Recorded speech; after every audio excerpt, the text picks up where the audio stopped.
Um, we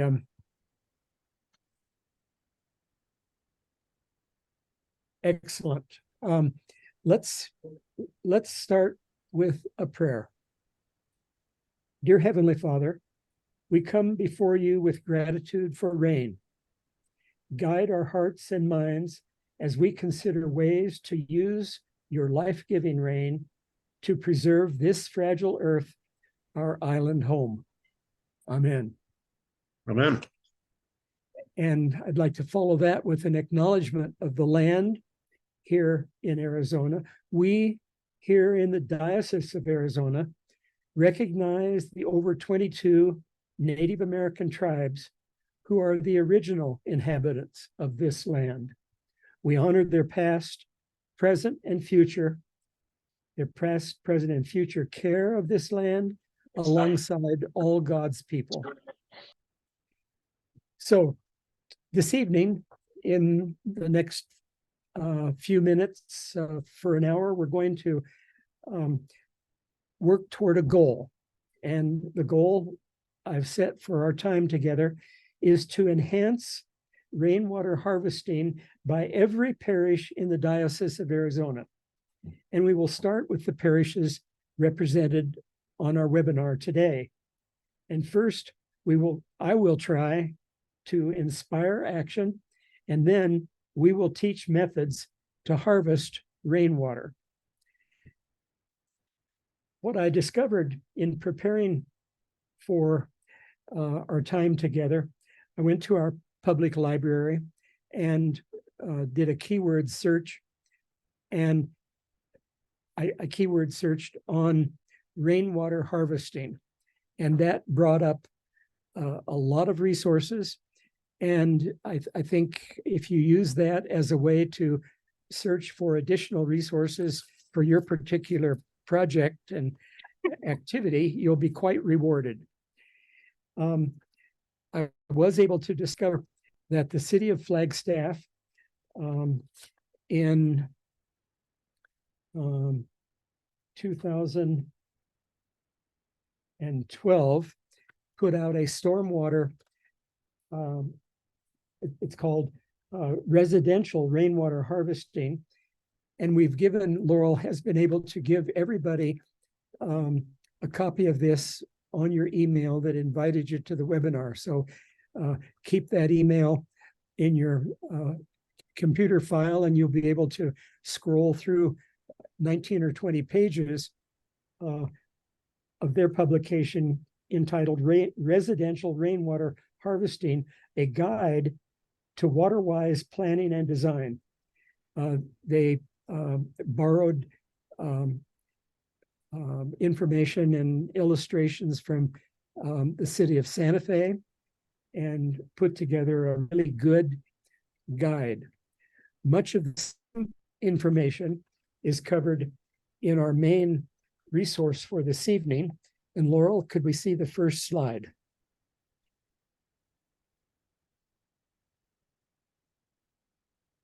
So this is the book written by Brad Lancaster.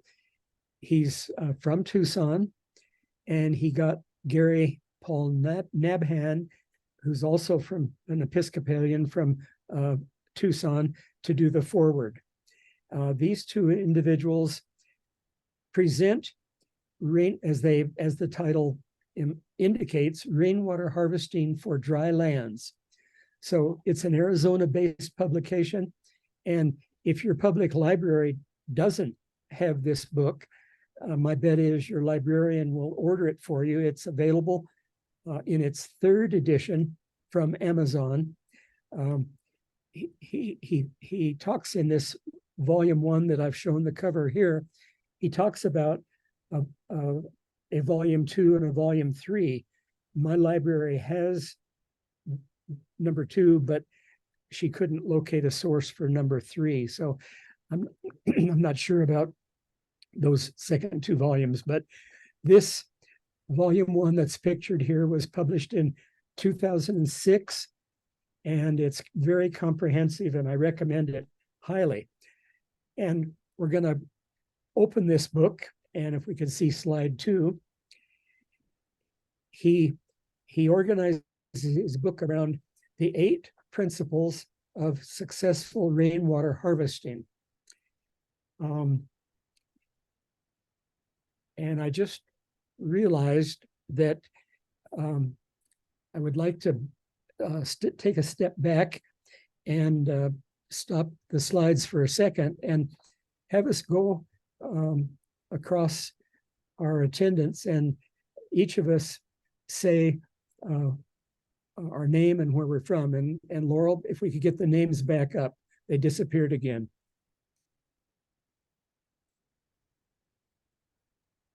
Okay. So if each of you could go around, I'm going to kind of do a name call. And when I call your name, can you please unmute yourself and tell us your name and what city you're from? And David, is there anything else you'd like to know from them? Their parish, and their parish, whether or not they have any rainwater harvesting in existence now. And let's keep it to under a minute for each of us, please. Wonderful. I'm just going to start with Patty Prosori. Could you please unmute yourself? Okay, good evening. Yeah, Patty Prosori, St. John the Baptist in Glendale. Not to my knowledge. I'm doing it for our junior warden because he happens to be away. And I said, well, I'll go for you. So thank you. I've passed everything on to him. I'm glad you're recording. Thank you. Thank you. Up next, Bob Kay. Could you introduce yourself? I'm Bob Kerr, St. Peter's, Litchfield Park. No, we don't have any rainwater collection, but actually we're putting up some gutters on our parish hall, and we were actually wondering what to do with the water that comes down those gutters. So this was kind of timely. Great, thank you, Bob. Other Bob Gallerani. Is that how you say last name? Could you please unmute yourself?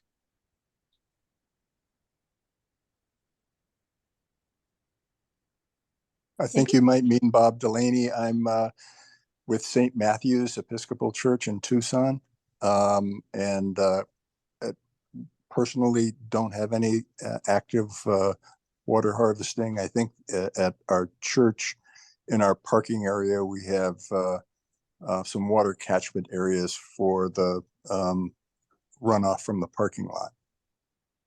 Wonderful. Thank you, Bob. We do have another Bob. Bob, yes, Sir Bob. So many Bobs. Oh, I don't think we can hear you, Bob.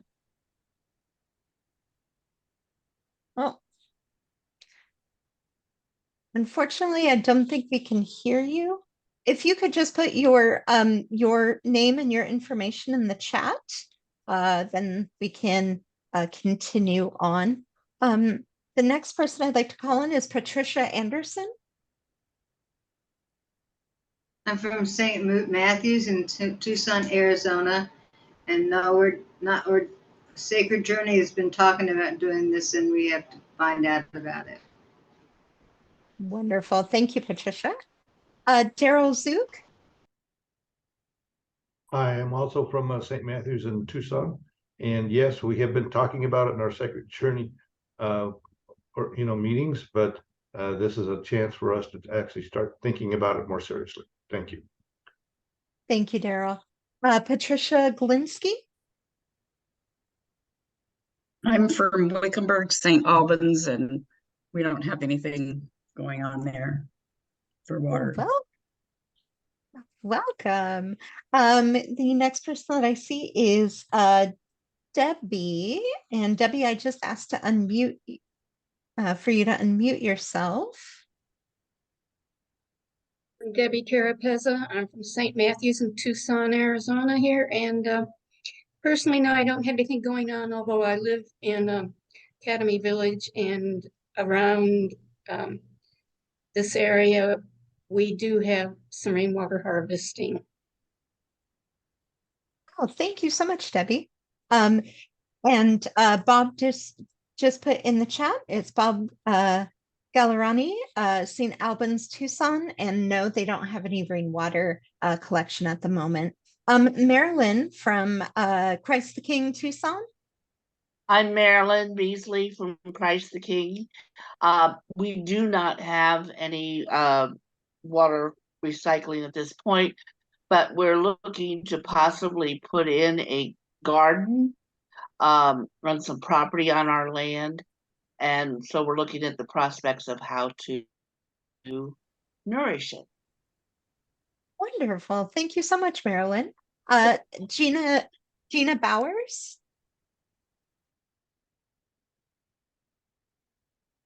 Hi, yeah, I am at St. Matthew's in Chandler, and I live in Gilbert, so I'm about 10 miles from my church. And whenever we get rain here, I always wonder if the church is getting rain. So I'm really excited to learn. To my knowledge, we do not have any recycling of rainwater right now. So I'm hoping to learn a lot. Great. Thank you so much, Gina. Kathy and Jim Nelson from St. Matthew's, Tucson. Yeah, you got it all. Kathy and Jim Nelson, St. Matthew's, Tucson. And just like everybody else, no, we do not have any, but we're looking forward to hearing about it. Great. Thank you so much. Joan Stoner. Hello, I'm Joan Stoner, and I attend the Epiphany Church in Flagstaff with Dave Spence. And thanks to Mr. Spence, we do have a rainwater harvesting system at our church that we use to water our gardens with. Fantastic. John, I'm going to ask to unmute you. All right. Yes, I'm John Wennis. I'm also with St. Matthew's, and I live in Phoenix. I'm not aware of any rainwater collection at St. Matthew's over in Chandler, and I don't have anything here at home, but I'm anxious to learn more about possibilities. Great. Thank you so much, John. Susan Birch. Hello, we've just started at, I'm Susan Birch, and we're from St. Francis in Green Valley. We've just started a green team in April, and the people involved are very interested in learning more about water harvesting. And this is my son, John, husband, maybe. Sometimes. I'm John Nichols. We have both of Brad's books, and I want to say if you buy them direct from him on the internet, he makes more money. So it's a good thing to do. We've got a number of detention basins built at the church, and we've also put in and used some of the protocols from the book to salvage the water that comes off our parking lot. We're in the process of starting some rainwater barrels. Oh, that is fantastic. Welcome, Susan and John. It is good to see both of you. Bill Robinson. Yeah, I'm Bill Robinson from Transfiguration, and I manage the Crazy Chili Farm at Transfiguration. We have right now 16,000 square feet on the church property under cultivation, and we are very, very, very, very interested in doing some water harvesting because the one of the biggest drains on our revenue, and we provide all of our own revenue for the farm, is water.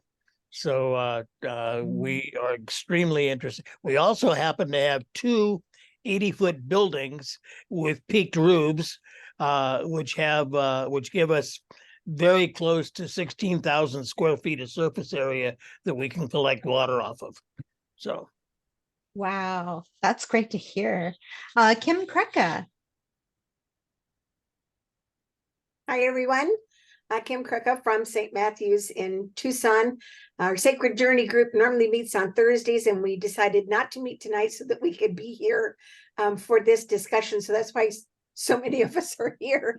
But we are very interested in getting rainwater harvesting done at our church. And I think most of us would also like to have it at our own personal property as well, for sure. I would. So I'm looking forward to answers and information that's provided. Thank you. Well, thank you so much to all the St. Matt's people. Marty, if you could unmute yourself. Hi, I'm Marty Cranes. I'm in the from St. Matthew's in Tucson. I'm also in the Sacred Journey group. We had mentioned it in our group before, and we're just listening and getting more information tonight. Wonderful. And Bob, I know you already introduced yourself, Bob Delaney. Robin Hollis. Hi, Laurel. Thanks. I'm on my phone, so I'm a little limited on bandwidth here. Robin Hollis, I serve as deacon at St. Stephen's in Phoenix, and no, I'm not aware of any rainwater or anything we're doing in terms of a catchment. Great. Thank you so much. And I think that is everyone. Good. Yep. Well, thank you. Thank you, everyone, for giving us an idea of who's participating. And I'm just going to ask a quick question. Are there any clergy on our webinar tonight? If you are, raise your hand. One. Okay. Thank you. And how I interpret that is this is a groundswell of interest by the laity, and we're going to go great guns. We'll get our vestries to approve the projects that we come up with, and we're going to go forward. Laura, let's go to slide number 1 again to remind people about our resource. Back up to slide 1. Brad Lancaster's book, the cover is shown here. I encourage everyone to either borrow a copy from your library or order a copy off of Amazon. And to introduce Brad Lancaster to you, I encourage you to go, and you might want to just write down this website. Google www.harvestingrainwater.com. So that's www.harvesting, capital RAINWATER.com. It's a delightful 6-minute video where he goes over how he came up with many of the ideas in his book from his home right there in Tucson, where a lot of you are from. So, and as one of our participants said, Brad Lancaster is a household word down there. And Gary Nabhan, I encourage you all to meet him. I know him to be an active Episcopalian. He used to live in Flagstaff, and I have great respect for him. So he's done the foreword for this book. Let's go to slide 2. And I'm just going to mention briefly these 8 principles that are right at the front of his book, and the whole book is organized around these principles. So he suggests that you begin with a long and thoughtful observation of your landscape and use all your senses, your hearing, your vision, your smell, your feel. Use all your senses to see where water is flowing and how it flows, what works, and try to amplify the nature that you're in the midst of. And number 2, start at the top of your watershed and work your way down. So if you have a building, you're going to start at the peak of the roof. If you have a sloped landscape, you're going to start at the high end of your lot or your property, and follow how the water flows. And his whole book is devoted to having the maximum work for the Lord. Number 3 is start small and simple. So pick a beginning project that you don't have to pay a lot of money for. Advertise it in your parish so people can see what you're attempting to do, harvesting rainwater. And I'm excited to hear how many people don't have active rainwater harvesting, because this gives us a great opportunity to, like he says, start small and simple and work your way up. Number 4, spread and infiltrate the flow of water. And here he gives lots of ideas on how to have the water soak into the land to return to the underground aquifer and prevent as much as we can of stormwater runoff, which that's not all bad, because that water eventually flows into the underground aquifer or into the ocean, where it repeats the hydraulic cycle. But if rainwater is rushing off your property and rushing downhill, it can cause flooding, as we experience here in Flagstaff on the burn scars on our mountain. Rainwater that flows off the watershed in a hurry can do a lot of damage. Erosion of topsoil, washing people's homes away, people drowning. So let's go to slide 3. And we have step 5 is always plan an overflow route. And this is, as you'll see, he talks about what to do if your harvesting device is overflowing. He wants to have another device in a cascade. And we'll come back to this when we talk about cisterns as a way to store water. And number 6 is to maximize the living and organic ground cover. This is just another way of emphasizing the importance of softening the impact of water on the soil, mulch, ground cover, trees, grass. All of these will slow the water as it goes across your landscape. Number 7, maximize the beneficial relationships by stacking, and you'll understand what he means when you read the book. But basically, let's illustrate it by saying that you've designed a berm, which is a little water dam that collects water on the uphill side of the berm. That berm can serve as a walking path for people to walk around the property and avoid stepping on the plants that you've done. Plantings, as he says, can cool buildings if they're properly placed. You can grow fruits and vegetables, as Bill Robinson is teaching us how to do. And then number 8, continually reassess your system. You go back and look, how's it working? Do we have any other ideas to build into our system?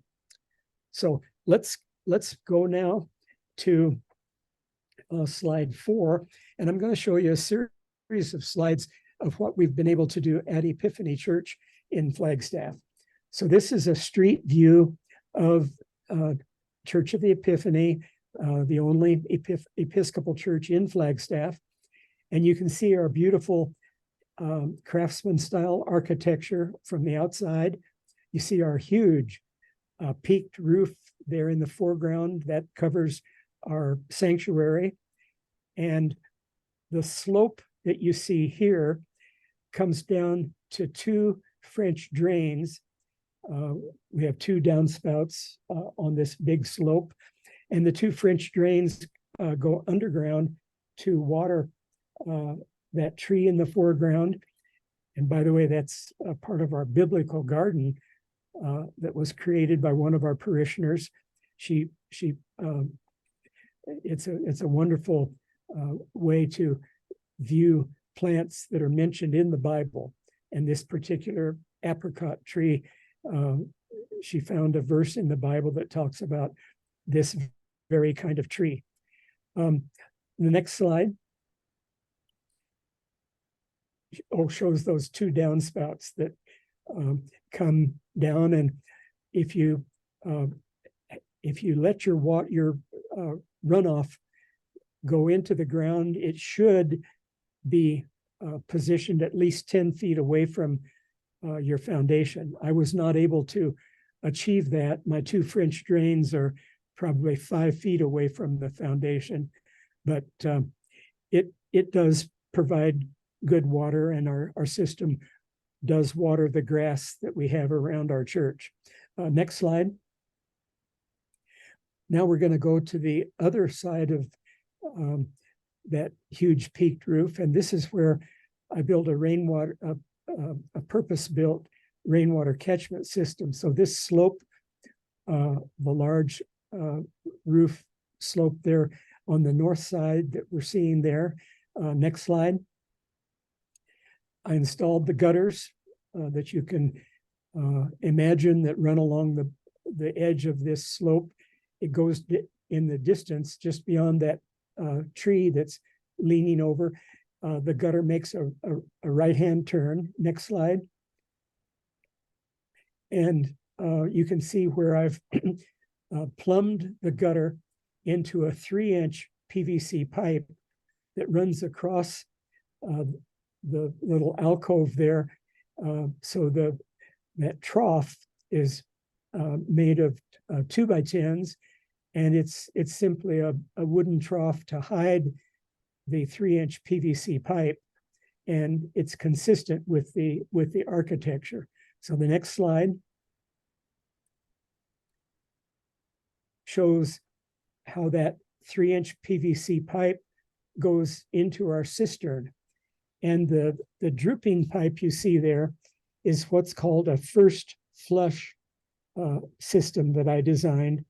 You can unscrew the cap at the bottom of that drooping pipe and drain out any leaves or vegetable material that washed off the roof before the water flows into the cistern. And the pipe coming off the top of the cistern, kind of at an angle going down toward the ground, is our overflow pipe. So that's what Brad Lancaster says, plan for the overflow. So the overflow goes out this pipe instead of across the sidewalk. Next slide. And this is the view of the cistern from the other side. And this cistern is 8 feet in diameter. The culvert, it's made out of culvert material, the same kind of steel culvert that they use under highways. It's watertight, coming from the factory. And I'll explain to you in a few minutes. Well, I'll do it right now. This is the third one of these culvert cisterns that I've built. So they're a lot of fun to do. It's a do-it-yourself project, or I suppose you could hire a contractor to do it. But why give the contractor all the fun? Well, all you have to do is pick out a place where you can let the rainwater flow into the top of the cistern. So strategic that you have your gutter flow downhill into the gutter. So you're looking for a place where your gutter can be at least 10 feet off the ground. And obviously you can order this culvert material from a company in Casa Grande. I can give you the name of the company and their phone number. It's Pacific Pipe in Casa Grande, and their phone number is 520-426-6000. And they will cut the culvert to the length you specify. They charge $200 per lineal foot of this 8-foot diameter culvert material. And if you have a tight space, your gutter is not 8 feet off the ground, you can dig a hole and set your culvert down in the ground. And we'll see an example of that in a few minutes. But let's go back to that slide that shows the culvert in its cement foundation. All you have to do is build a circular form. And if you're using an 8-foot diameter culvert, you'll have the diameter of your cement form about 9.5 feet in diameter. And you put reinforcing welded wire or rebar in that circular pattern.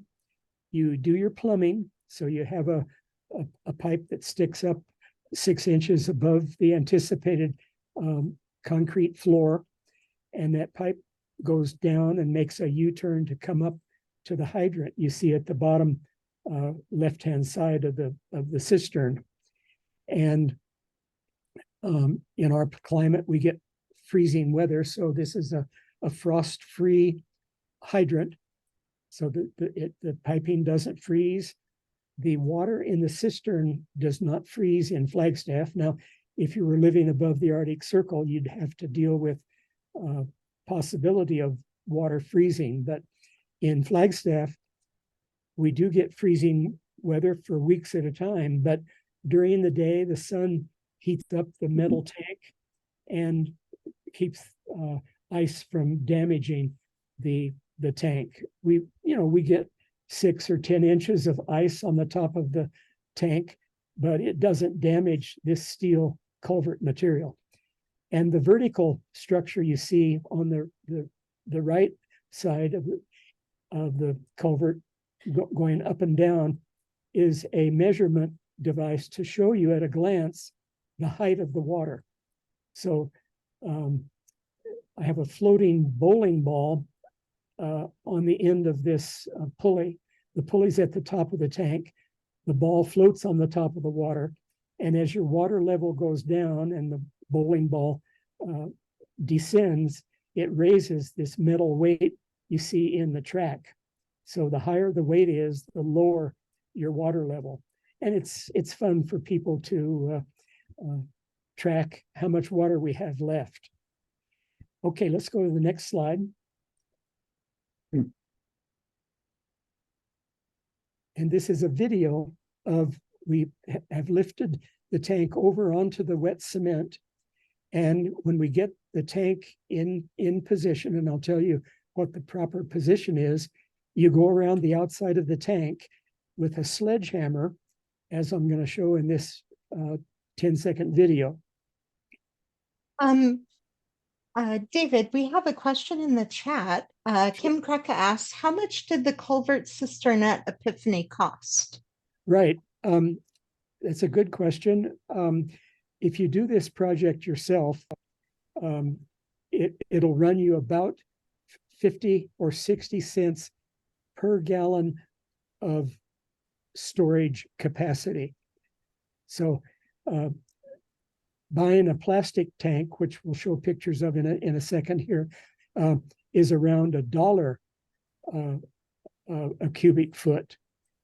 But this metal cistern approach that I'm describing comes in just about 50 cents per gallon. I said per cubic foot. That was an error. This cistern holds 3,500 gallons. So our out-of-pocket cost for this cistern was around $2,000. Great, thank you. Can we show the video? Yes, sir. Just be warned, it's going to get loud.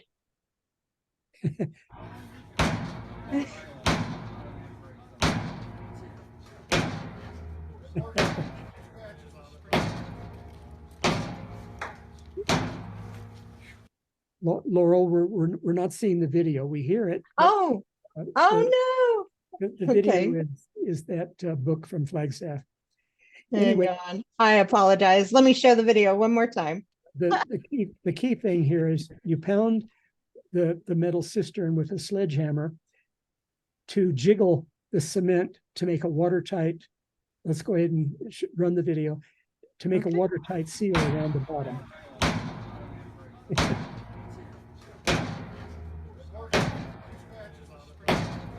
So you just go all around the edge of the culvert to jiggle the cement. And I want to just show you quickly. Some of you may wonder, well, how on earth do you get a 10-foot long, 8-foot diameter steel culvert lifted over into a bed of wet cement? And the way you do it, you get 5 teams of people, 2 each. And if you can look at my screen, you'll see that I have 2 sticks. It's hard to see this, but the 2 sticks are about 1 foot long. Each is about 1 foot long, and it's connected to a 10-foot long piece of wire. David, So, if you'll unblur your background, we'll be able to see it better. okay. I'm having trouble with my mirror image. You've Okay. got the blur on. You have a Oh. blur background on, and that's why we can't see it. Okay. Anyway, you've got 5 teams of 2 people each, 1 person on each end of the wire, and these 5 wires go in 5 diameters around your cistern, and then everybody lifts in unison. You can chant a little song the way the Egyptians must have done when they were lifting those heavy blocks, and you can very easily move this heavy cistern over into the wet cement. And the key thing is, before you pour your cement, you place 3 bricks at strategic spots around the circumference where your culvert is going to rest on those 3 bricks. So the bottom of the steel culvert is kept off the very bottom of the cement by those 3 bricks, and the jiggled cement is around 4 to 5 inches of the bottom of or 6 inches of the bottom of the culvert. So it makes a watertight connection, and it is kind of tricky to have a person on a swinging seat down inside the culvert, smoothing the concrete, making it so it flows over to the outlet. But if you have a good do-it-yourself person in the congregation, it's a really fun community project. Let's go on to the next slide, and I'm going to show you some pictures quickly here of rainwater catchment systems that I've done around my house. And this is a picture inside my straw bale workshop, and the pipe you see going from left to right from one wall to the other carries rainwater from one side of my peaked roof across the ceiling of the building to the other side. So next slide. Oh, that shows how the pipe slopes gently downward to the other side of the building. Next slide. You can see the pipe coming out the wall and draining into the top of the cistern. I built a roof over this cistern, as well as the one at church, to be able to keep mosquitoes out. The mosquito netting has obviously fallen into disrepair in this photo, but I keep a hinged roof cover so I can, when the cistern is empty, I can crawl down in there and clean out the sediment in the bottom of the cistern. Next slide. This is a converted oil barrel that I cleaned out, put up on a stand, and put next to a little wing of our house.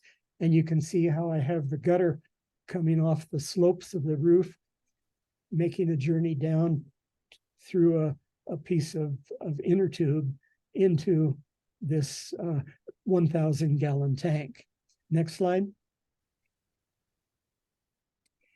This is a rain barrel, a traditional rain barrel that my wife dips out of when she wants to water the garden. Next slide. This is another rain barrel, and she takes care of her overflow. The gray barrel, when it gets full, there's a hole drilled in the side just about 2 inches below the lip, and the water flows out of that hole into a bucket on the ground. So that's how she manages the overflow. Next slide. This is a caged plastic tank that you can buy for $260 at a local Home Depot. It's a 275-gallon tank, and it's just, I've got this by another part of my house, again, under a downspout. Next slide. This is a rain barrel. The upside down barrel holds the water, and it's elevated off the ground by being placed on another barrel. I get these barrels for free at our local Joy ice cream cone factory we have here in Flagstaff. These barrels will cost you $20 to $30 if you try to buy them from somebody, but oftentimes you can find them for free. Next slide. And I promise you, this is the last rainwater catchment device we have around our property. This one takes rainwater off our garage, and truth be told, that white pipe coming out of the top, if we have overflow from this tank, it flows out that white pipe across the ground to an underground 2,000-gallon storage tank. And that blue metal barrel at the left in the foreground, I can climb down in there and clean out that tank. So this is an example of what you can do if you put your mind to it. Let's go to, I think that's all the slides we have. So let's just summarize by saying it's a fun activity to get involved in, and it is so rewarding to catch rainwater, to slow rainwater down as it goes across your property, and make full use of it. So let's open it up for questions. I'll try to, if I don't see your name, Laurel, can we,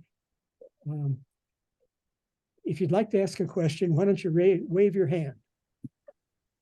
You can also use the raise hand feature at the bottom of your screen. If you click on reactions, there should be a little raise hand feature. Or you can put your question in our chat. Robin Hollis put a question in. She said, can you share what uses Epiphany has for the water that they catch? Yes, I think that's a good question. We have a labyrinth garden. So we have a masonry labyrinth that people love to walk. And we have plantings all around that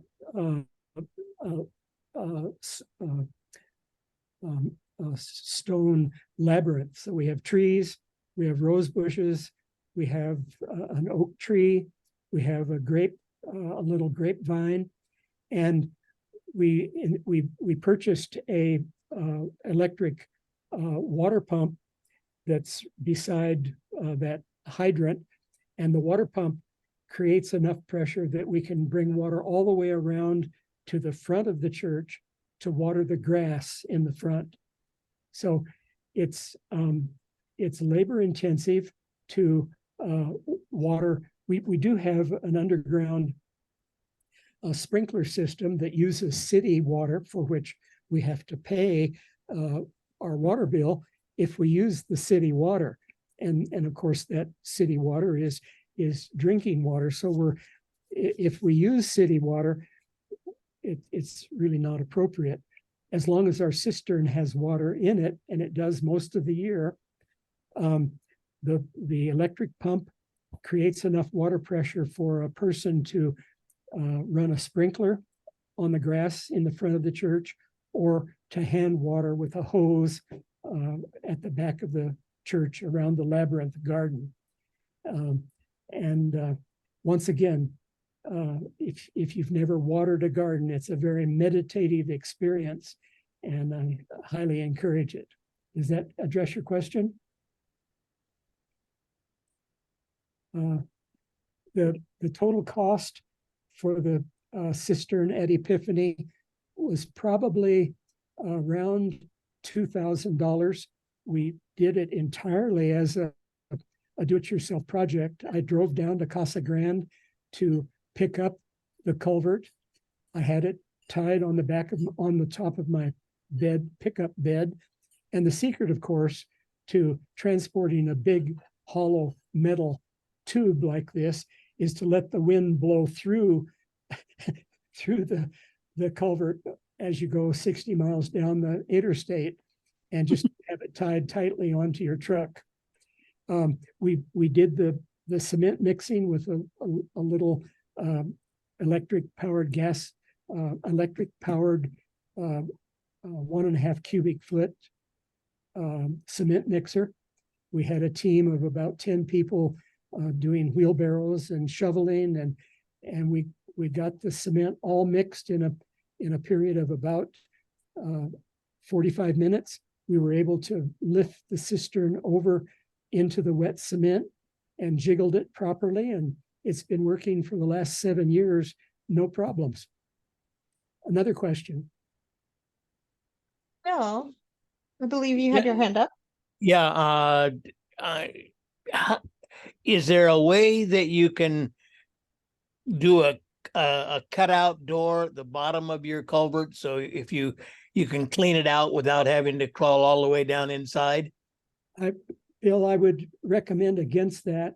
The structural integrity of the metal would be severely compromised if you cut a hole in the bottom. So I encourage you just to put a hinged door on the roof of your cistern.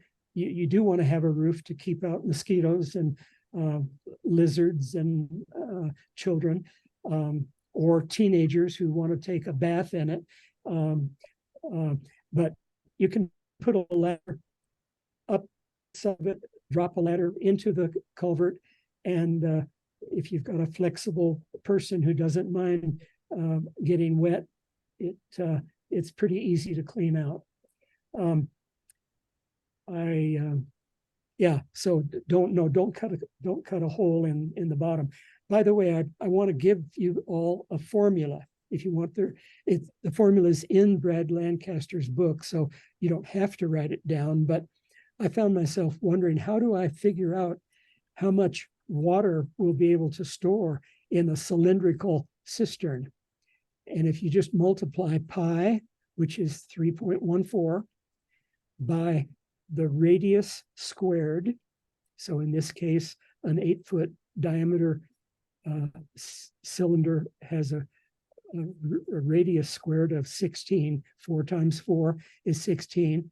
Multiply that by the effective height of your water. So it's the height of the cistern minus that 6-inch standpipe at the bottom, times 7.48, which is the number of gallons per cubic foot. So 3.14 times the radius squared times the effective height times 7.48. That'll give you the number of gallons capacity in your cistern if it's a cylinder. Any other questions?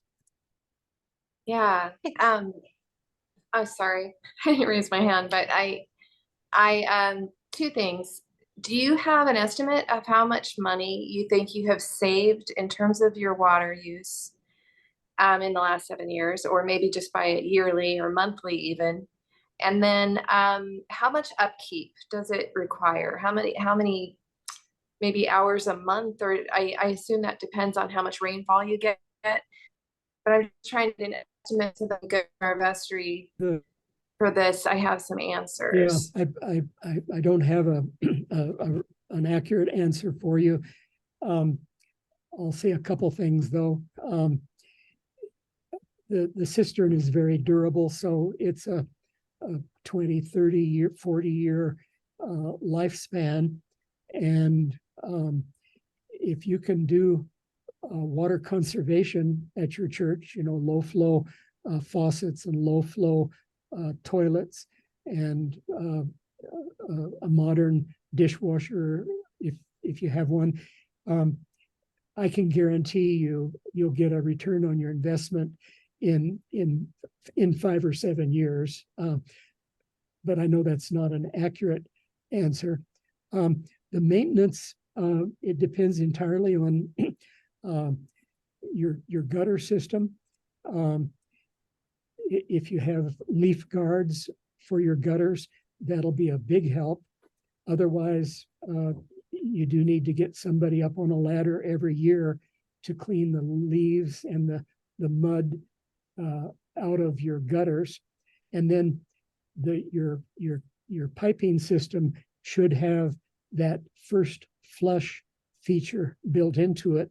You can buy commercial first flush designs, and that's all described in Brad Lancaster's book or the book from Flagstaff. But what you want to do with that first flush is to divert the first flow of water that comes off your roof and through your gutters, divert that away from the cistern so that it doesn't get into the cistern. And in 7 years, I've only gotten up into the cistern one time to clean it. So you don't have to clean it every year. A more fastidious person might go in there every year just to make sure it's clean. But we're not talking about let me just back up and say, if you really wanted to produce drinking water from a cistern, you would need to pay more attention to the hygiene, and you would have to put in a chlorination system to disinfect the water. But in most instances, we're not talking about drinking the water from the cistern. We're using it for watering plants, making water available for wildlife or domestic animals, and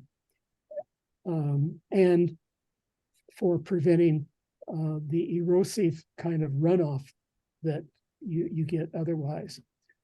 Any other questions? Yeah, go ahead. Laurel, can we call on? Yeah, Kim, go ahead. Yes, I was just wondering, David, is there any way that you can provide us with maybe a handout or a printout of catchment systems that you would recommend? Because before we go and put in some expensive cistern, we don't get a lot of water here in Tucson. I don't get a lot of rain lately either. So I'm thinking we might want to start small. Yes.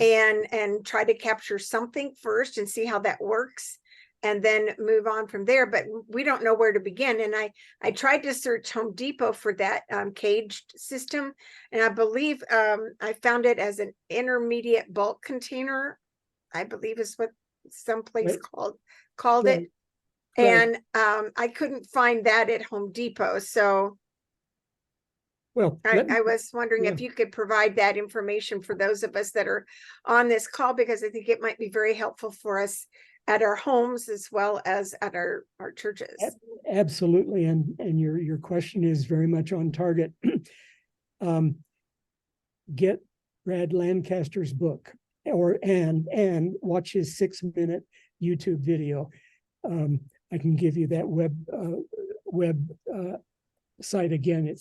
You will be amazed when you watch what he's been able to do in Tucson. Yeah, we've actually done that as part of our Sacred Journey group. We watched that video, and it still didn't quite provide a starting point for us, which is why 2 years later we still don't have anything. Okay, well, when you get his book, and I highly recommend either buying it off of Amazon or checking it out of your library, get your librarian to order it. He will walk you through the baby steps, how to look at your landscape and start small. You're exactly right. You need to do something that's affordable to show your vestry and your rector and the rest of your fellow Episcopalians what can be done in Tucson or Green Valley or Phoenix. You'll be amazed if you start looking at your watershed. Start at the top. Watch how water moves across your landscape. One thing that we haven't mentioned yet, but is important to consider, is having permeable parking lot and sidewalks. Now, that would be expensive to tear up a paved parking lot, but if you're building a new parking lot, be sure to have permeable material that the water can go through and recharge the aquifer under your parking lot and your sidewalks. Just get Brad Lancaster's book. I know you'll be inspired, and he makes it easy for you to look at it in a systematic way. And I spent a lot of time talking about cisterns. You don't have to go immediately to a cistern. Go to swales and berms and dams. Look at how you can slow the water going across your landscape. And then, if necessary, take your rainwater from your roof and put it into a cistern. Other questions? Yeah, I see a poodle or yeah, that's Pippa. She wanted to know what all this talk was about, so I brought her up to show her a little bit. Okay. And yeah, there was an article in the Arizona Republic a few weeks ago. I think I shared that with you, Gina, about a Tucson resident who installed rainwater collection systems at her home. And I'd be happy to look that article up, and I could share it with the group if you wanted to look it up online, because it was pretty informative how she had set up the system at her home, and it essentially supplied her, it sounds like, with enough water to really do all of her domestic needs around the house. And I don't think she really was using much city water at that point. Laurel, it was a pretty neat article. Good. Laurel, can we make that happen? Yeah. John, if you could send me that link, I can put it in the chat. Yeah, I'll look up the article offline probably tomorrow, and then if I can maybe just send that to you, Laurel, I'll give you the date of the article that came out. It was in the Arizona Republic, and it was on azcentral.com, and it wasn't that long ago, so I think I should be able to find it pretty quick. Great. Send it to me. I would be happy to share it with all of the participants. I'll just send an email to everyone. You can email me. I've just put my email address in the chat. Okay, I'll write that down. Thank you. You're welcome. Okay, well, Pippa says bye. Thank you. We're at the hour. This has been wonderful to have such active participation. I wish everybody luck and Godspeed in discovering how you can harvest rainwater. And I look forward to hearing from all of you. If you want to give feedback to me or to the Creation Care, I should mention, by the way, that this webinar is an outgrowth of the Diocese Creation Care Council, of which Bill Robinson, wave your hand, Bill. Bill is our current chair, and we meet on a regular basis. We have 14 members now from churches all over the diocese, and this webinar is an outgrowth of our meeting as a Creation Care Council. So look for more good things to come from the Diocese Creation Care Council. Thank you, David. And with that, we'll bid you all a good night. Thank you for your participation. Good night. Thank you, everyone.